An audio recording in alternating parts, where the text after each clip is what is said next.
하면서 제일 원하는 것이 있다면 아마 고통 없이 사는 것일 겁니다. 좀 편안하게, 형통하게, 어려움을 겪지 않고 살아가는 걸 아마 가장 원하실 겁니다. 그걸 왜 가장 원할까요? 고통 없이 살 수가 없기 때문에 그렇습니다. 날마다 고통당하고 사니까 이제는 좀 어려움 좀 안 겪어봤으면 좋겠다. 왜? 날마다 인생이 내 마음대로 안 되잖아요. 그렇죠? 고통과 고난, 역경과 재앙들은 우리 인생을 홍수처럼 쓸어가 버릴 때가 있습니다. 가루처럼 산산조각 낼 때가 있습니다. 고통이 우리 인생을 망가뜨릴 때가 있습니다. 반면에 이 고통으로 인해서 위대한 인생을 만들기도 합니다. 같은 고통인데 어떤 사람은 인생을 무너뜨립니다. 근데 어떤 사람은 그 인생을 아름답게 세웁니다. 자, 오늘은 예수님이 십자가에 죽으신 사건을 히브리서가 기록하면서 이렇게 기록합니다. 그분이 십자가의 고통을 참으셨다. 부끄러움을 개의치 않으셨다. 그 결과 우리를 온전하게 하셨고 예수님은 하늘의 보좌의 영광을 회복하셨다. 이렇게 기록을 하고 있습니다. 그러면서 그 예수를 너희도 바라보고 배우라고 말씀을 하고 있습니다. 자, 예수님의 고통은, 십자가의 고통은 어떤 고통입니까? 여러분이 예수님의 십자가의 고통은 우리가 일생을 살면서 겪어야 될 모든 고통이 한꺼번에 집약된 고통이었습니다. 어떤 고통입니까? 먼저 십자가를 지는 그 고통 속에는 배신이 있었습니다. 배신의 아픔을 그 십자가를 통해서 겪습니다. 제자들이 주님을 다 떠나버립니다. 사람들 앞에서 나는 이제 예수와 상관도 없다고. 어떤 제자는 돈을 받고 예수를 팔아버립니다.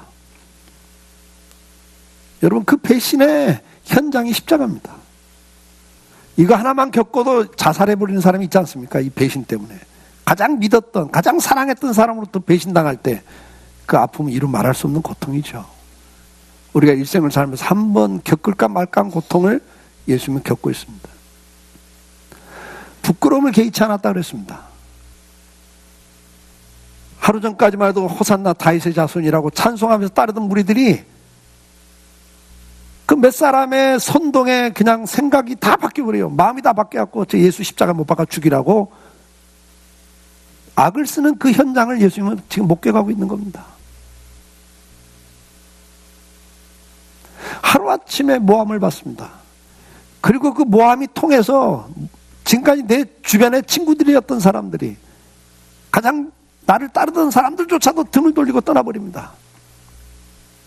여러분, 그 모함을 당하면서 주변으로부터 완전히 왕따를 당하는, 소외를 당하는 그 아픔, 이것도 일생에 한두 번 겪기 힘든 고통 아니겠습니까? 사회적으로 매장이 됐습니다. 예수님은 유대사에서 완전히 죽여야 될 사람이 되어버렸습니다. 예수님이 겪었던 고통은, 십자가의 고통은 바로 그런 고통입니다.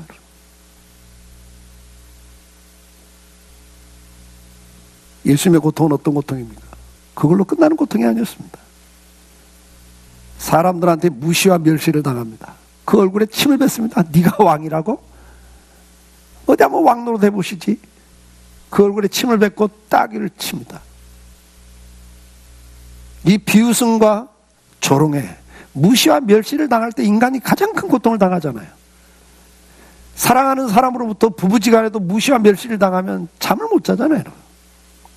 그 상처 평생 가잖아요.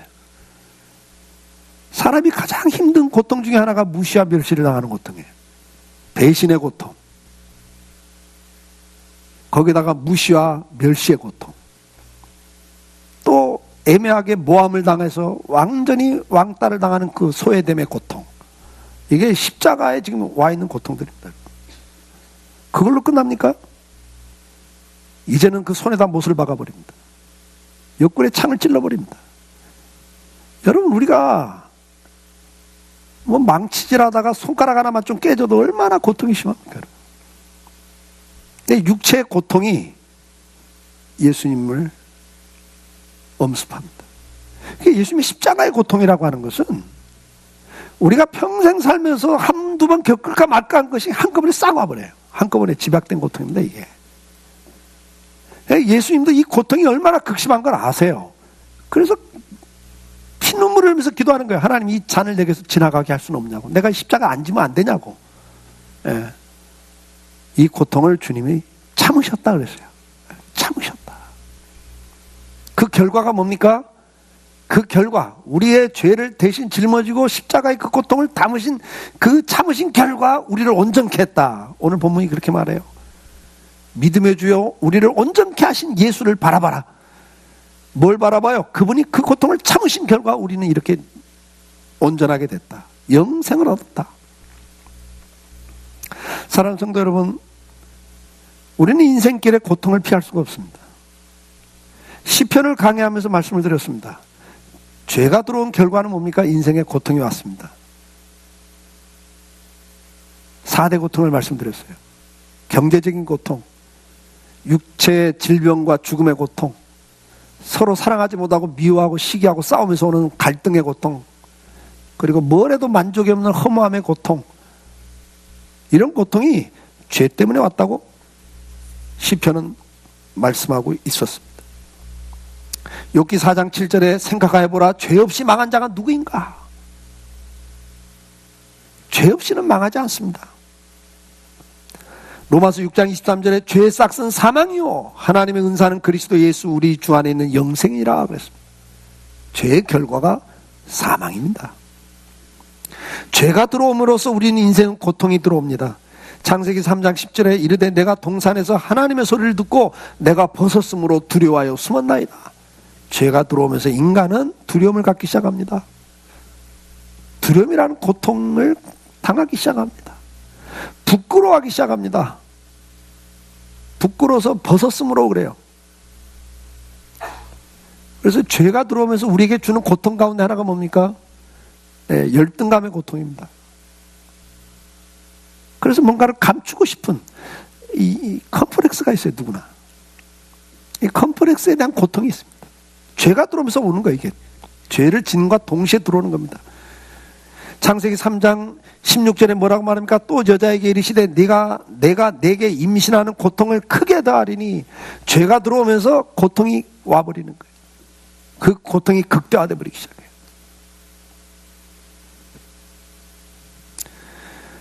죄가 들어오면서 어떻게 해요? 부부간에도 갈등이 시작됩니다. 남편은 너를 원하고 너를 다스릴 거다. 너는 남편을 원하고 너는 남편을 네가 선악과 따먹으라고 그랬대. 하나님 먹지 말라고 그랬는데 여자가 틀림없이 말했을 거예요. 당신 난 사랑해? 하나님을 사랑해. 둘 중에 하나 택해. 뭐 이랬을 것 같아. 하와가. 이 여자들이 18보이잖아요.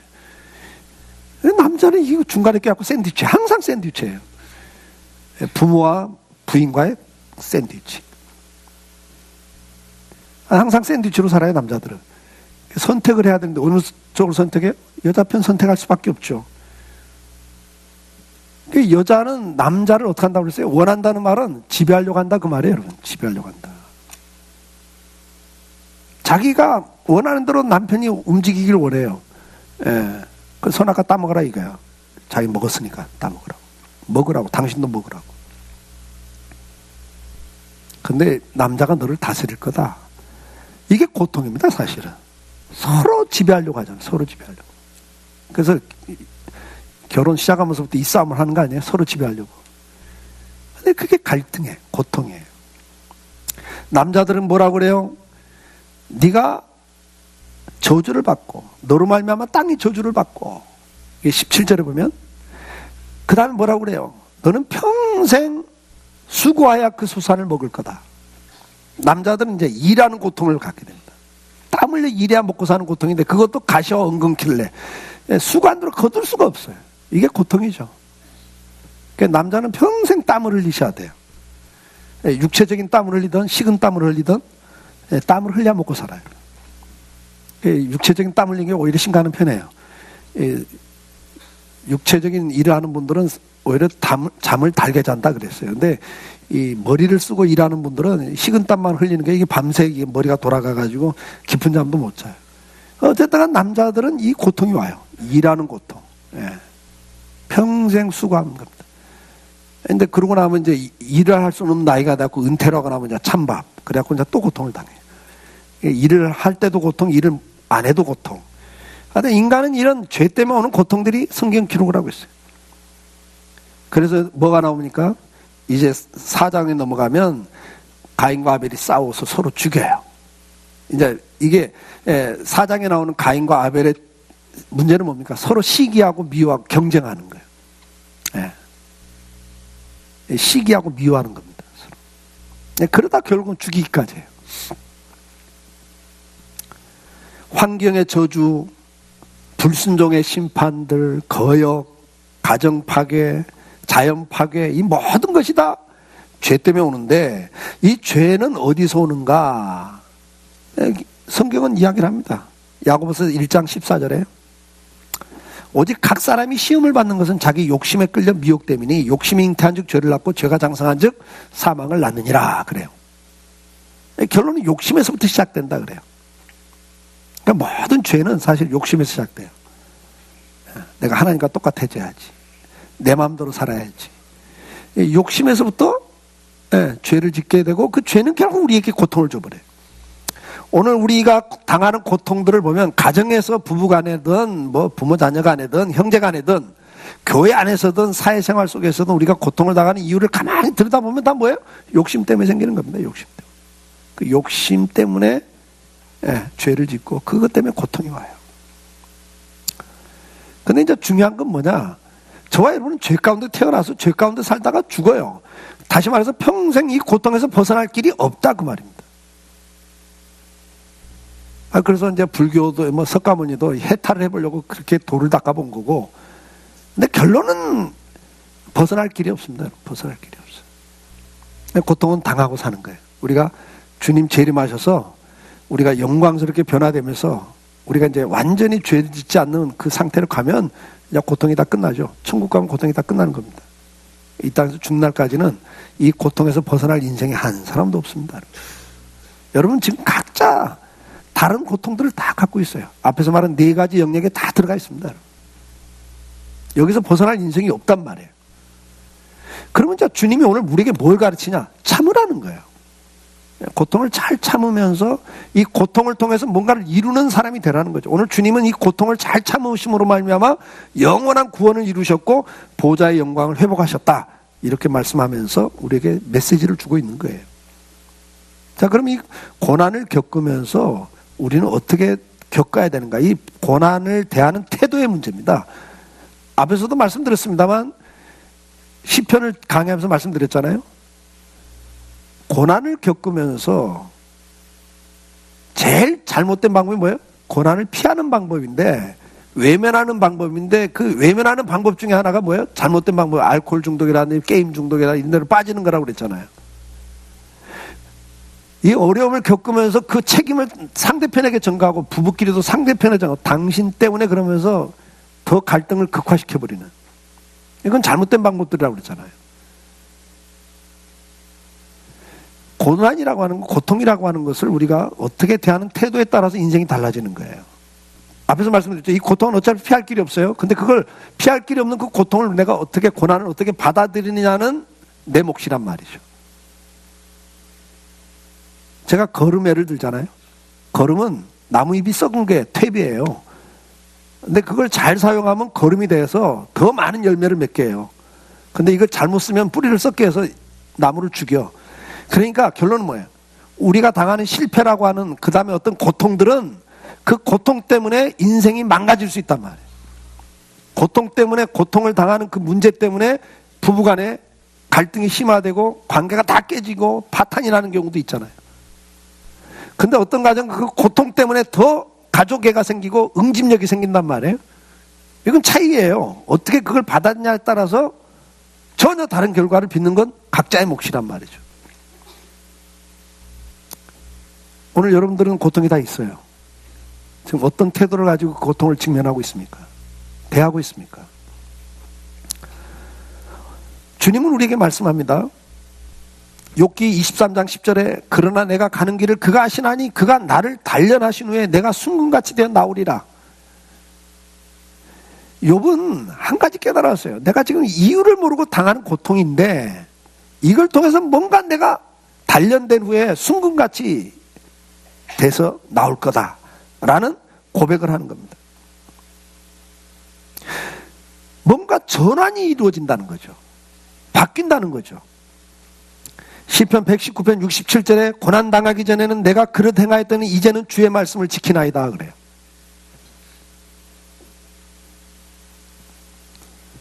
고난당하기 전에는 내가 그릇 행했습니다.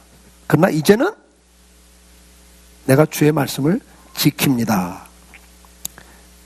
시편 119편 71절에는 뭐라고 그래요? 고난당한 것이 내게 유익이라.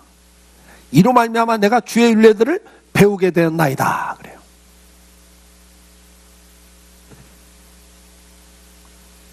전환이 일어나고 있음을 이야기하고 있습니다. 고난을 통해서 누군가는 생각이 바뀌는 거예요.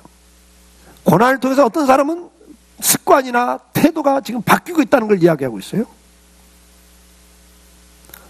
출애굽기 2장 23절에 보면 여러 해 후에 애굽 왕은 죽었고 이스라엘 자손은 고된 노동으로 말미암아 탄식하며 부르짖으니 그 고된 노동으로 말미암아 부르짖는 소리가 하나님께 상달된지라 그래요. 애굽의 왕이 바뀌면서 총리 가문이었던 이 가문이 노예 가문으로 노예 민족으로 전락이 돼버립니다. 노예 생활을 하는 거예요. 갑자기. 애굽 땅이 얼마나 살기 좋은 땅이었어요. 근데 왕조가 바뀌면서 애굽의 총리였던 요셉 이 가문이 이제는 노예 가문이 돼버려, 노예 민족이 돼버렸잖아요. 너무나 힘든 노예 생활 때문에 이들이 뭐예요? 그냥 천년만 여기가 좋다고 생각했던 그들이 야 애굽 땅 더 이상 못 살겠다. 우리 하나님이 약속한 축복의 땅 가나안 땅으로 갔으면 좋겠다라는 생각을 갖기 시작해요. 생각이 바뀌는 거죠. 그래서 기도하기 시작합니다. 하나님 우리를 살려달라고. 역대하 6장 29절에도 한 사람이나 혹은 주의 온 백성이 이스라엘이 다 각각 자기 마음의 재앙과 고통을 깨닫고 이 재앙과 고통을 깨닫고 이 성전을 향하여 손을 펴고 무슨 기도나 간구를 하거든 하나님 들어주십시오 하는 기도예요. 그러니까 이 재앙 때문에 고통 때문에 하나님을 찾기 시작해요. 이건 전환이죠. 생각이 바뀌는 거고 태도가 바뀌는 거죠.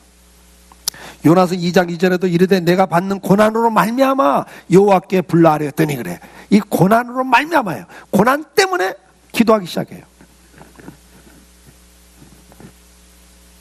바뀌는 거예요. 요나는 계속 이야기합니다. 내가 고기 뱃속에서 부르짖었더니 주께서 내 음성을 들으셨나이다. 예. 근데 어떤 사람들은 그대로 죽어버려요. 그냥 예. 아, 재수없다. 내가 어쩌다 이렇게 내 인생이 이렇게 됐나 하고 그냥 끝을 내버리는 사람도 있는 거예요. 근데 누군가는 이 죽음 앞에서도 기도를 한단 말이에요. 하나님을 찾는단 말이에요. 이 차이예요. 이 차이. 그러니까 전환이 지금 되고 있냐 안 되고 있냐가 중요한 이야기죠. 시편 107편 12절에 그러므로 그가 고통을 주어 그들의 마음을 겸손하게 하셨으니 그들이 엎드려져도 돕는 자가 없었도다 그래요. 이 고통 때문에 겸손해져요 사람이. 왜요? 잘 나갈 때는 주변에 친구 많았거든요. 근데 자기가 망해놓고 보니까 아무도 나를 안 도와줘. 그래서 겸손해지는 거예요 사람이.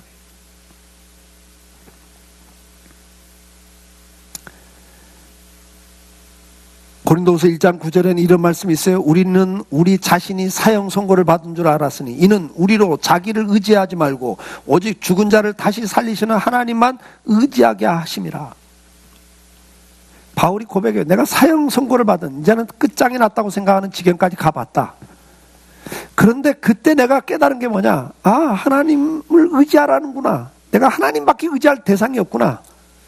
우리가 그래요. 내가 할 수 있는 건 내가 다 합니다. 그러나 살다 보면 내가 손을 아무리 펴도 안 되는 일이 있어요. 아무리 애를 써도 안 되는 일이 있어요. 그럴 때 어떤 사람들은 인생을 포기해버리고 자살한다니까요. 근데 어떤 사람은 그때 하나님을 찾아요. 이게 전환이란 말이에요. 그러니까 전환이 중요한 거예요. 어차피 당하는 고통이지만 그 고통을 당할 때 어떤 사람은 생각을 바꿉니다. 어떤 사람은 태도가 바뀝니다. 어떤 사람은 하나님을 찾습니다. 어떤 사람은 그 고통 때문에 하나님을 더 멀리 떠나버립니다. 이건 자기의 선택의 문제예요. 창세기 50장 20절에는 이런 말씀이 기록되어 있습니다. 당신들은 나를 헤아려 하였으나 하나님은 그것을 선으로 바꾸사 오늘과 같이 많은 백성의 생명을 구원하게 하려 하셨습니다. 요셉의 이야기죠. 여러분 생각해 보세요.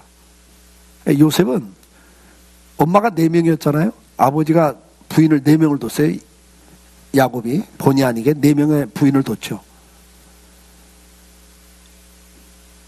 그 야곱은 4명의 부인을 뒀는데 자기가 가장 사랑했던 여인은 라헬이라는 여인인데 이 여인이 아들을 못 낳아. 오랫동안 아들 못 낳다가 아들 하나 낳은 게 요셉이란 말이에요. 그리고 둘째 베냐민 낳다가 죽어요. 출산하다 죽잖아요. 그러니까 요셉의 인생은 어떤 인생입니까, 여러분? 엄마가 일찍 죽어버렸어요. 그래갖고 다른 엄마들 밑에 한 집에 지금 4 엄마가 같이 사는데 자기 엄마가 없어. 그러니까 얼마나 어릴 때부터 눈치를 보고 자랐겠어요, 여러분. 눈치밥을 먹었겠어요. 아버지가 그거 뭐 제대로 모르잖아요. 바깥에가 일하기 바쁜 아버지가 뭘 알아요, 집안에서. 그러니까 이게 천덕꾸리처럼 자라는 거죠. 근데 아버지 입장에서는 이 아들이 또 엄마가 없으니까 얼마나 또 신경을 써요. 집에 들어오면 이 아들한테 더 신경을 쓰니까 다른 형제들이 보면 또 이게 상처야. 아빠가 요셉만 좋아해. 애들은 모르잖아요. 그 아버지 마음을.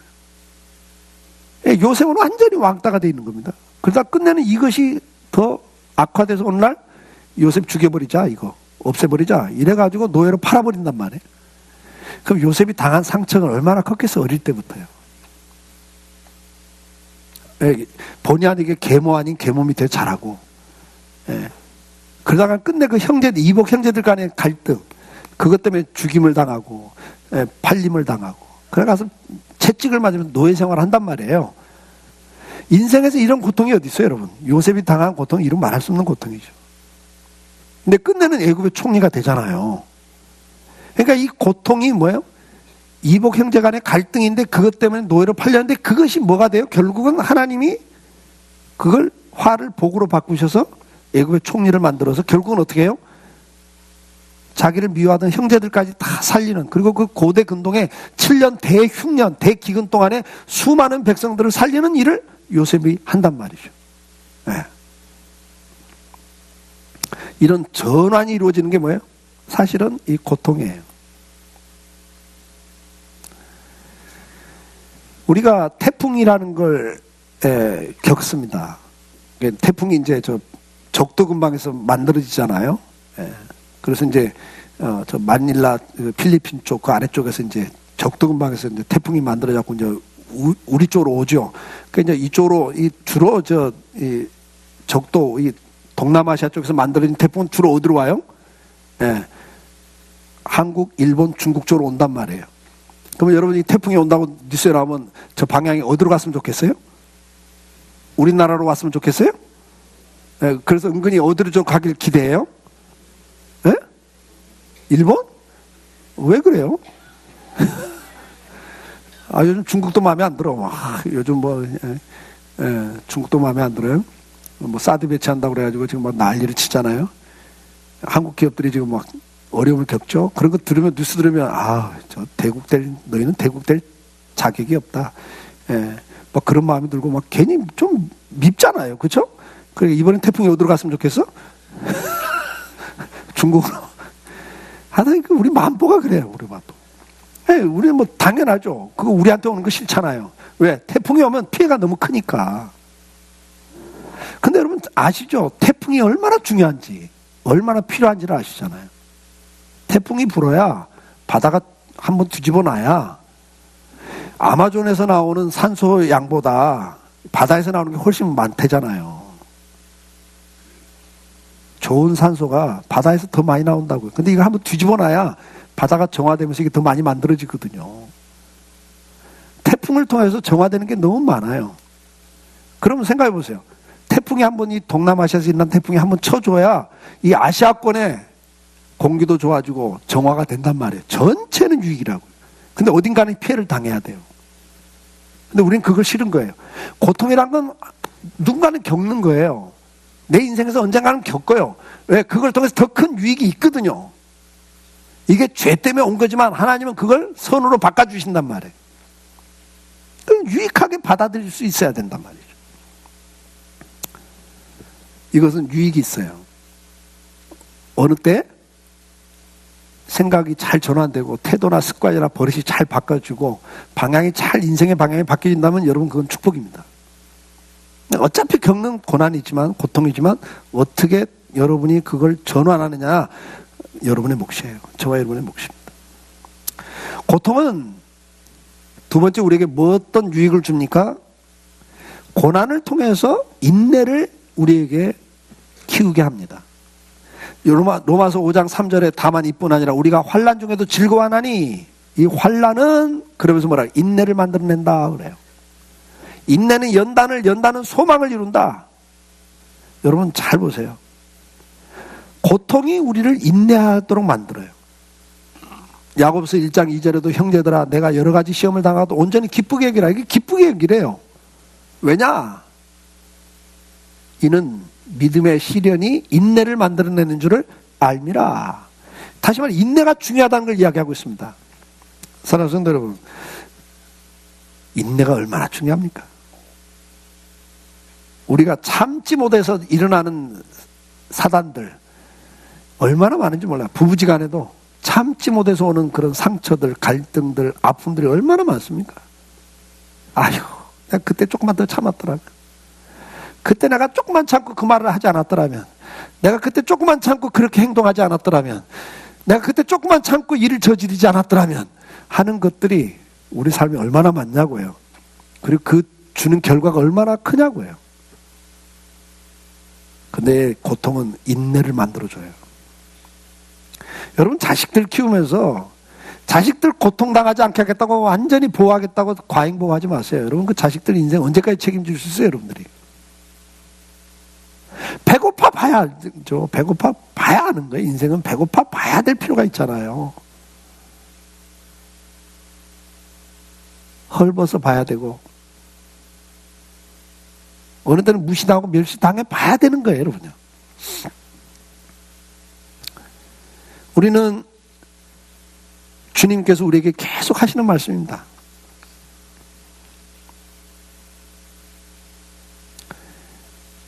인내가 우리 인생에는 정말 필요한 덕목이에요. 근데 그 인내는 어디서 만들어요? 이 고통을 통해서 만들어지는 거예요.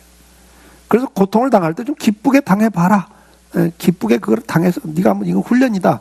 내가 이번에 좋은 인내를 훈련하는 거다. 그리고 그 인내가 앞으로 내 인생에 정말 많은 유익을 준다. 이런 생각을 하면서 인내를 해보시길 바라요. 고통을 당해보셔야 됩니다. 우리는 고통을 무조건 피하고 싶죠. 근데 그렇지 않아요. 고통이 주는 유익이 참 많아요. 전환이 되죠. 인내를 키우죠. 더 중요한 게 있죠. 뭐죠? 고난의 최고의 결과는 그 아픔의 과정을 통해 우리가 그리스도를 닮아가는 거예요. 성화돼 간다고 그래요. 성숙해가요. 인격이 성숙합니다. 인격이 바뀝니다. 에스겔 39장 7절에 내가 내 거룩한 이름을 내 백성 이스라엘 가운데 알게 하여 다시는 내 거룩한 이름을 더럽히지 아니하게 하리니 내가 여호와 곧 이스라엘의 거룩한 자인 줄을 민족들이 알리라. 오늘 저와 여러분 하나님의 자녀입니다, 여러분. 근데 하나님의 자녀에게 주시는 특권이고 의무가 뭡니까? 출애굽기 19장 6절에 너희가 내게 대하여 제사장 나라가 되며 거룩한 백성이 되리라 그래요. 저와 여러분은 하나님을 모르는 사람들에게 하나님의 백성임으로써 하나님을 드러내는 사명이 있는 거예요. 그래서 우리는 세상 예수 모르는 사람과 똑같이 살아서는 안 되는 거예요. 똑같이 음란하고 똑같이 방탕하고 똑같이 쾌락을 추구하고 살 수가 없는 거예요. 우리는 다르게 사는 걸 보여주는 사람들이라고요. 근데 우리도 그렇게 돼 있질 않아. 우리도 타락해 있고 우리도 방탕하고 우리도 참 더럽잖아요. 생각하는 게 모든 게. 근데 하나님은 우리가 이 고통을 통해서 연단한 금처럼 불순물이 제거되기를 원하시는 거예요. 말라기 3장 2절에 금을 연단하는 자의 불과 빨래하는 자의 잿물 같으리라 그랬어요. 용광로에서 녹여서 불순물을 제거해서 순금을 만드는 것처럼 찌든 빨래를 옛날엔 잿물로, 요즘에는 그게 세제죠. 세제를 가지고 이렇게 불순물을 찌든 때를 빼내는 것처럼. 결론은 뭐예요? 옛날에는 그냥 방망이로 뚫게 팼잖아요. 빨래할 때. 그냥 그런 걸 통해서 이게 분리가 되는 거죠. 이 고통이라고 하는 것이 우리를 거룩하게 만들어가는 거예요. 이사야 38장 17절에 보옵소. 내게 큰 고통을 더하신 것은 내게 평안을 주려 하심이라 그랬어요. 아멘. 큰 고통을 주신 것은 내게 평안을 주기 위해 왔습니다. 근데 어떤 평안이냐니까, 나를 사랑하사 내 영혼을 사랑하사 멸망의 구덩이에서 건지시고 내 모든 죄를 주의 등 뒤로 던지셨나이다. 우리를 정결케 함으로 평안을 준다는 거예요. 이게 축복입니다. 그래서 결국은 뭡니까? 이 고통을 통해서 우리가 성화돼 갑니다. 성화돼 가요. 앞에서 말씀드린 것처럼 겸손을 배웁니다. 고통을 통해서. 교만하던 사람이 겸손해져요. 이게 성화죠. 성숙해 가는 거예요. 자기밖에 모르던 사람이 이 고통을 통해서 상대편 입장을 이해하기 시작합니다. 자기밖에 모르던 사람이에요. 근데 내가 정말 망해가지고, 내가 정말 힘들 때, 정말 외로울 때 누군가 내 옆에 와서 도와줘요. 그걸 보면서 배우죠. 아, 다른 사람을 좀 배려하고 살아야 되는 것이구나. 잘 나갈 땐 이런 생각 안 들죠. 넌 무능해서 네가 못 사는 거지. 뭐 날마다 큰 소리 치고 살았죠. 근데 자기가 정말 손 쓸 수 없는 상황에 갔을 때 도움이라는 게 얼마나 절실하고 그게 얼마나 귀한가를 배우죠. 그럼 상대편을 이해하기 시작하죠. 어려운 사람 이해하기 시작하고. 자기가 건강할 때는 아픈 사람 몰라요, 여러분. 누구도 모르는 겁니다, 그거. 그래서 이제는 알게 돼요. 그래서 이제는 동병상련을 앓죠. 예. 마음 아파하면서 같이 옆에 있어주고 위로해 줄 수 있고 도와줄 수 있잖아요. 이게 변하는 거예요. 고통을 통해서. 정말 자기 주장이 강하고 자기 고집이 세던 사람, 고통을 통해서 어떻게 돼요? 순종을 배우잖아요. 누구 말도 안 듣던 사람이 순종을 배워요. 인격이 바뀌죠. 예. 그게 얼마나 큰 보물인지 몰라요, 여러분. 자기 잘난 맛에 자기 혼자 산 것처럼 살던 사람들이 이렇게 고통을 통해서 변하는 게 얼마나 축복입니까? 자기만 변하는 게 아니죠. 자기 가족이 변하잖아요. 정말 그 남편 때문에, 아내 때문에, 부모 때문에, 자식 때문에 얼마나 힘든 일들이 많아. 근데 자기는 몰라요. 그 자기는 모릅니다. 근데 고통을 통해서 깨지는 거예요. 그걸 통해서 가정이 회복되잖아요. 사랑하는 성도 여러분, 고난이 주는 유익이 있습니다. 첫째는 전환이고, 두 번째 인내를 배우죠. 그게 세 번째는 뭐래요? 우리가 성숙해가고 성화돼가는 겁니다. 그러나 이 고난을 통해서 더 중요한 게 있습니다. 그게 뭐죠? 영광의 자리에 서게 된다는 겁니다. 오늘 본문에서 12장 2절에 믿음의 주여 또 온전케 하신 예수를 바라보자. 그는 그 앞에 있는 기쁨을 위하여 십자가의 고난을 참으사 부끄러움을 개의치 않다니 하나님 보좌 우편에 앉으셨느니라 그래요. 하나님의 영광을 회복하셨어요. 로마서 8장 17절에 뭐라고 말씀합니까? 자녀이면 또한 상속자 곧 하나님의 상속자요 그리스도와 함께 한 상속자니 우리가 그와 함께 영광을 받기 위하여는 고난도 함께 받아야 될 것이니라. 그러면서 18절에 뭐라고 그래요? 생각컨대 현재 고난은 장차 나타날 영광과 비교할 수가 없다. 그렇게 고백을 해요. 고린도후서 4장 17절에 뭐라고 합니까? 우리가 잠시 받는 환난에 경한 것이 지극히 크고 영원한 영광에 중한 것을 이루게 함이니, 지금 우리가 당하는 이 고통들과 고난들이 결국은 더 중요한 것들을 이루어간다는 거예요. 베드로전서 1장 6절에 뭐라고 말씀합니까? 그러므로 너희가 이제 여러 가지 시험으로 말미암아 잠깐 근심하게 되지 않을 수 없으나 그래요. 여러분 지금 당하는 고통들이 다 잠깐이라는 거예요. 잠깐이래요. 근데 그게 앞으로 더 중요한 걸 이루어간대요. 그래서 기뻐할 수 있다는 거죠. 그럼 7절 같이 읽어볼까요? 7절 너희 믿음의 확실함은 불로 연단해도 없을 금보다 더 귀하여 예수 그리스도께서 나타나실 때 칭찬과 영광과 존귀를 얻게 하는 것이다. 아멘. 예, 이걸 기억하시기 바랍니다. 이 고통이나 고난은 잘못 사용하면 우리 인생을 망가뜨리지만, 가정을 불행하게 만들고 이 사회를 불행하게 만들지만, 이 고통을 잘 여러분들이 전환을 해 주신다면, 그걸 통해 여러분이 성숙해 가신다면 결국은 뭐예요? 여러분 주님 앞에 서는 날 칭찬과 영광과 존귀를 받는 성도로 만들어진다는 것을 성경은 기록하고 있습니다. 오늘 우리가 기억해야 될 게 있습니다. 그렇다면 이 고난의 유익을 알았는데 그럼 우리가 고난을 대할 때, 고통을 대할 때 어떤 자세를 가져야 될 것인가? 많은 성도들은 부르짖었습니다. 정말 그걸 감당하기 힘들기 때문에 기도했습니다. 하나님의 도움을 구했습니다. 우리가 고난을 당할 때 제일 할 수 있는 첫째 방법은 뭐예요? 고통 가운데 기도하는 겁니다. 부르짖는 겁니다. 두 번째로는 뭡니까? 그 고난에 적극적으로 좀 대처하는 겁니다. 참여하는 겁니다. 베드로전서 4장 13절에 오히려 너희가 그리스도의 고난에 참여하는 것으로 즐거워하라. 이는 그의 영광을 나타내실 때 너희로 즐거워하고 기뻐하게 하렵니다. 여러분 이왕이면 어차피 당할 고통이라면 그냥 적극적으로 참여하세요. 즐거워하세요. 기뻐하세요. 긍정적으로 보세요. 그 이야기입니다. 누구나 힘든 거 싫어해요. 제가 오늘 이제 2배회 때 우리 청년들이 좀 학생들이 많이 참석해서 그 이야기 했습니다. 라오스 가서도 막 짐 옮기고 할 때 그 힘든 거잖아요. 고통이라는 걸 애들 수준은 좀 쉽게 제가 설명한 거예요. 애들 수준에 쉽게 설명한 건데 라오스 가갖고 짐 옮기고 할 때 그 더운 열대지방에서 짐 한 두세 개 옮기면요 온몸이 땀으로 젖어버리거든요. 그때 화장실 가지 마라 그랬어요. 제가 눈치 딱 보고 아이고 화장실 갔다 와. 딴 사람이 하죠. 근데 여러분 다 알아. 제가 지금 저거 싫어서 화장실 가는 거 압니다. 여러분. 그럼 사람이 안 붙어요. 여러분요. 하나님도 안 붙어요. 결국은 인생이 잘 되냐 안 됩니다. 여러분. 힘든 거 자처해라 좀.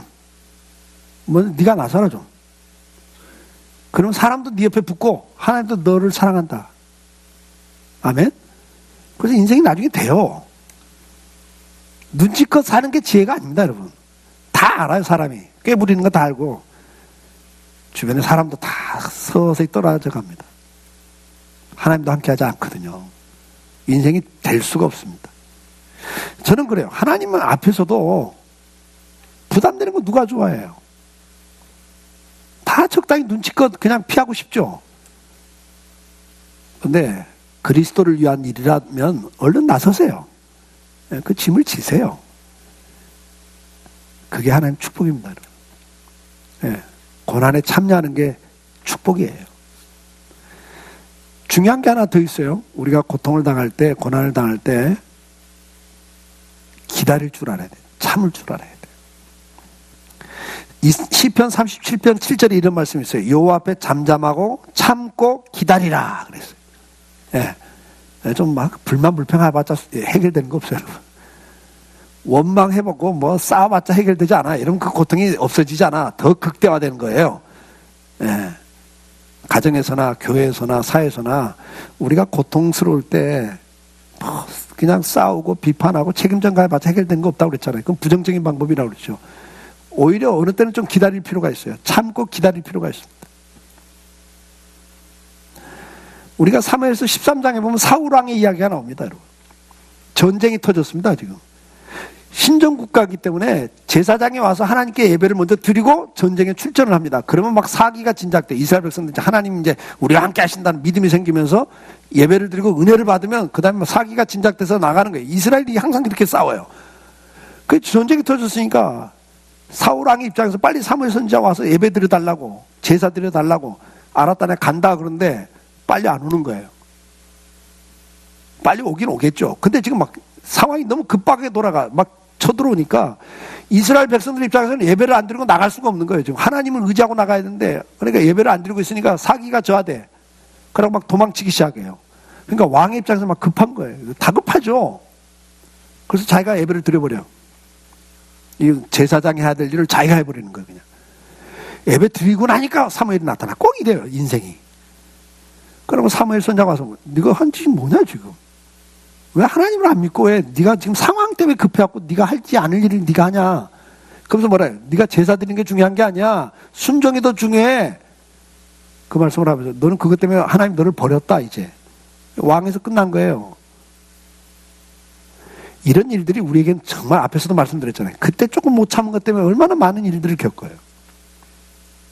여러분, 고통스럽지만 어느 때 이걸 잘 견딜 필요가 있어요. 참고 기다릴 필요가 있습니다. 성경은 말씀합니다. 갈라디아 6장 9절 우리가 선을 행하되 낙심하지 말지니 포기하지 아니하면 때가 이르면 거두리라 그랬어요. 여러분들 지금까지 믿음의 길, 신앙의 길을 걸어오셨습니다. 어느 때는 참 고통의 문제 때문에 신앙까지도 흔들릴 때가 있습니다. 그때 때를 잘 참아보세요. 기다릴 필요가 있을 때가 있습니다. 시편 126편 5절에도 눈물을 흘리며 씨를 뿌린 자는 기쁨으로 거두리라고 약속을 하고 있습니다. 고린도전서 10장 13절에 주님이 이런 말씀을 합니다.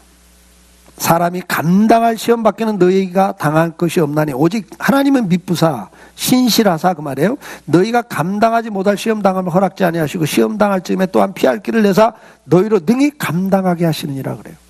무슨 이야기입니까? 마귀가 우리를 공격해요. 그게 죄를 짓게 하죠. 욕심을 갖게 합니다. 그 욕심이 잉태해서 죄를 짓게 하죠. 그것 결과가 뭐예요? 욕심 때문에 당하는 고통들이 우리에게 와요. 죄 때문에 오는 고통이 와요. 근데 이것이 내 개인의 죄 때문에 오는 것도 있지만 우리가 가정이란 공동체 안에 있기 때문에 예를 들면 남편 하나가 잘못해버리면 가정 전체가 고통을 당하는 거예요. 아내가 잘못해버리면 가정 전체가 고통을 당합니다. 자녀가 사고를 쳐버리면 가정 전체가 고통을 당하는 거예요. 이건 나와 상관없이 당하는 고통이에요. 이런 고통이 있어요. 내 죄와 상관없이 당하는 공동체로서 겪는 고통이 있어요. 교회에서 맞아요. 여러분 강성교회를 다니는데 강성교회 목사나 장로가 사고 치면 그 고통을 여러분들이 같이 겪잖아요. 아니에요? 같이 겪는 거예요. 이 교회가 분열이 생겨보세요. 이 교회 다니는 여러분들이 고통을 같이 당하는 거예요. 왜? 공동체니까. 우리가 대한민국에 살기 때문에 지금 대통령이 잘못한 것 때문에 고통을 다 같이 겪어요. 이러려고 대한민국에서 태어났나 뭐 이런 생각 요즘도 한다면서요. 예. 정말 부끄럽기도 하고 정말 이 일 때문에 지금 막 국제적으로도 지금 막 정말 중요할 때 지금 뭐 나라가 지금 엉망입니다. 엉망. 경제도 엉망이 돼가고 있고 지금.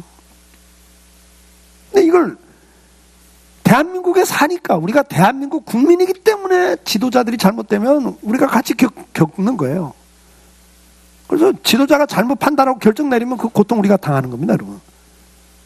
그건 어쩔 수 없이 당하는 고통이에요. 내 본의와 상관없이 당하는 고통이죠. 그렇죠? 이게 내 죄는 아니에요. 내 죄는 아니지만 우리가 공동체로서 겪는 고통이 또 있단 말이에요.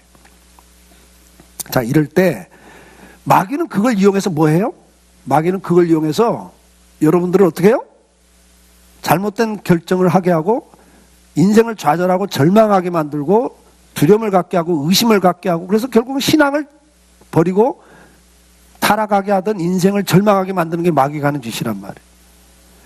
그래서 욥을 가지고 마귀가 건들잖아요. 하나님, 저 재산 한번 뺏어보세요. 그래도 하나님 잘 섬기나. 저 정도 복을 줬으니까 하나님 안 섬길 사람 어디 있어요? 이러고 나와요. 그 다음에 또 뭐라고 그래요? 아이고, 자식들 저렇게 잘 되는데 누가 하나님 잘 안 섬겨요? 자식들 한번 다 죽여보세요. 그래도 하나님 섬기나. 이렇게 나와요. 그 다음 뭐라고 그래요? 또 건강하니까 버티죠? 건강 한번 뺏어보세요. 그래도 하나님 믿나. 마귀가 하는 짓이 이런 짓이에요. 그래서 결국은 마귀는 우리를 그런 걸 통해서 어떻게 해요? 고통을 통해서 하나님을 저주하고 하나님을 버리고 망하게 만드는 게 마귀가 하는 짓이잖아요. 자살하게 만들고 가정이 깨지게 만드는 게 마귀가 하는 짓이에요. 근데 하나님께서는 주권자라는 거예요. 그것도 마귀 마음대로 못하게 한다는 거죠. 여기까지만 네가 오케이. 여기까지만 네가 해봐. 그래요. 이게 뭐예요? 지금 고린도전서 10장에서 말씀. 사람이 감당할 시험 밖에는 뭐라고 그랬어요? 너희에게 당한 게 없다. 너희가 감당 못할 걸 하나님이 허락하지 않는다. 이건 마귀는 여러분들 감당 못할 지경에 가서 결국 무너지게 만드는데 하나님이 그걸 딱 차단한다는 거예요. 여러분 각자 믿음의 수준을 봐가면서 하나님이 여기까지, 이거 하나님 주권이에요. 마귀가 마음대로 못해요. 마귀는 저와 여러분을 다 망하게 하는 게 마귀의 목적인데 하나님이 딱 선을 그어요. 더 이상 타치하지 마. 여기까지 이래 주신다는 거예요 지금. 그것이 있기 때문에 우리가 지금 버티고 있는 거예요. 믿으시기 바라요. 그러니까 하나님이 감당 못할 건 너희한테 허락지 않는다. 근데 우리가 생각할 때는 어때? 도저히 감당이 안 되는 거예요 이건요. 그래서 내가 연약함 때문에, 내 믿음이 약함 때문에 어느 때는 주저앉아버려, 포기해버리고 싶죠. 그럴 때 하나님 피할 길을 준다는 거예요. 하나님이 오늘도 우리를 이렇게 사랑하고 있고 은혜를 베풀고 있어요. 로마서 8장 26절에 뭐라고 그래요? 이와 같이 성령도 우리 연약함을 도우시나니 우리는 마땅히 기도할 바를 알지 못하나 오직 성령이 말할 수 없는 탄식으로 우리를 위하여 친히 간구하시느니라 그래요. 하나님이 이렇게 주권자로서 요 정도까지나 더 이상은 이 사람 건들지 마 이래 주고 계시는데, 그것도 감당 못할 때 성령께서는 옆에서 또 도와주셔, 기도해 주시는 거예요. 이런 은혜가 있어서 우리는 감당할 수 있다는 걸 지금 말씀하고 있는 겁니다. 그래서 8장 28절에 뭐라고 말씀해요? 우리가 알거니와 하나님을 사랑하는 자 곧 그 뜻대로 부르심을 입은 자들에게는 모든 것이 합력하여 선을 이룬다. 내가 잘못해서, 아니면 내 가족 가운데 누가 잘못해서, 아니면 국가 지도자가 잘못해서 고통 가운데 들어간다 할지라도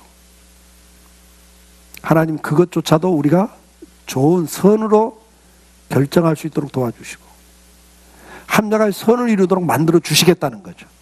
이게 은혜라는 거예요. 이게 은혜. 하나님 은혜가 우리에게 있습니다. 왜요? 그 이유가 뭐예요? 로마서 8장 35절에 결론 냅니다. 누가 우리를 그리스도의 사랑에서 끊으리요? 그래요. 결론, 하나님 우리를 사랑하신대요.